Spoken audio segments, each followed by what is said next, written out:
Hello and good morning to you, and welcome to Crossroads. We appreciate you tuning in every Tuesday.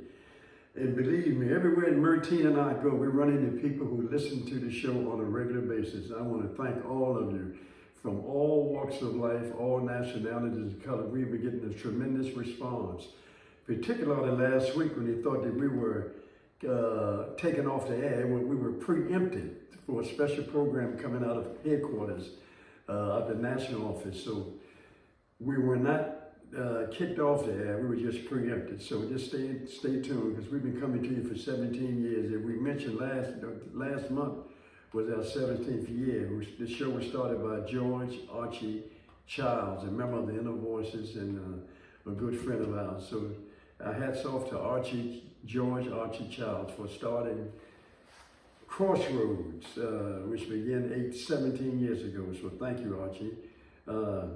This morning we opened up what we call the Grapevine, information that you can use. The Grapevine.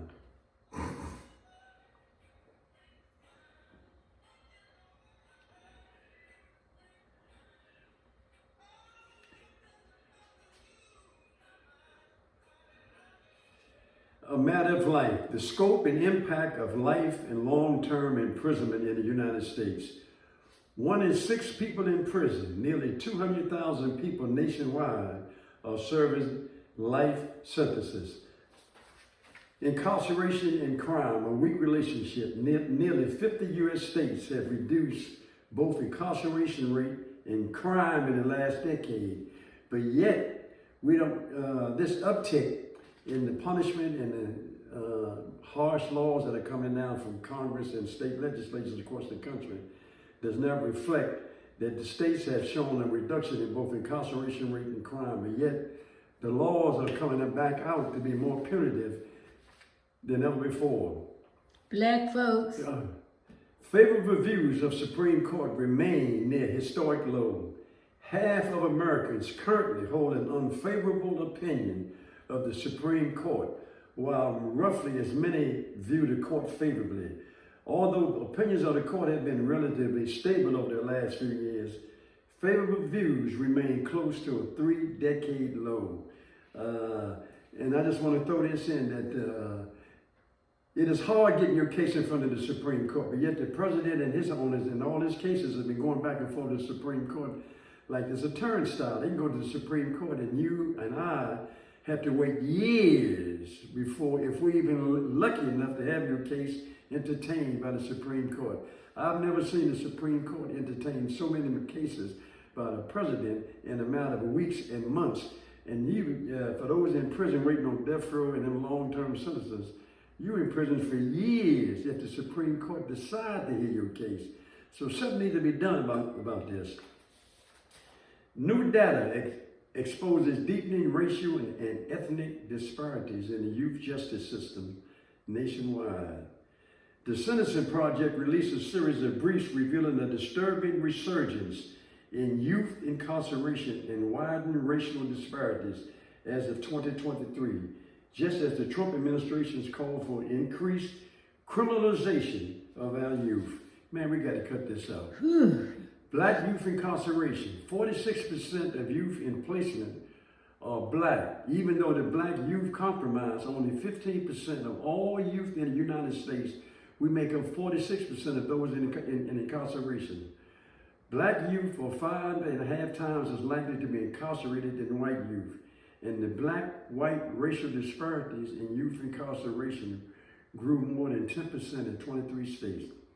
Nebraska has the highest black youth incarceration rate and the second highest black-white disparity and the third fastest growing disparity over the past decade. And listen to this, West Virginia ranks second in black youth incarceration. Joogie Boogie. Also, I just want to mention that Union Temple, under the direction of Sister Anika Wilson Brown, is having this mini Unifest, and it's jumping off, and they're meeting every Monday, but this week, Thursday, for all returning citizens, organizations, people support returning citizens, want to do something about what's going on. We are tired of talking here at Crossroads, so here's something that's being done. If you want to participate in the Million Man March Revival and the Unifest that's being held all this month is October. From October the 12th, there's a prayer for the city, a torch run on Monday, October the 13th, and they can relive the spirit of the historic Million Man March, the beloved Unifest, Thursday, October the 16th. So this Thursday at 6 o'clock, if you want to Zoom in, call and Zoom in on this crucial meeting. People calling in from all over the country to be a part of this Unifest and Million Man March Revival. So at 6 o'clock this Thursday, you can Zoom in. Here's a number to call for the correct Zoom number. Call 240-604-0190. I'll repeat, 240-604-0190. Call that number for the correct Zoom information if you want to participate in this meeting on Thursday at 6 o'clock. We're calling all returning citizens, families, friends, associates, business operators, nonprofits who are concerned with bringing people back out into the community and getting in fast shape. Please call. We need your help and support. We want to make this something that we all would be proud of. But more than that, we're talking about doing some concrete action. There's a march, rally, prayer, breakfast, everything. Call that number that we just gave you to participate in this event on this Thursday, 6 o'clock, 240-604-0190. And that's been what we call the Grapevine, information that you can use. I'll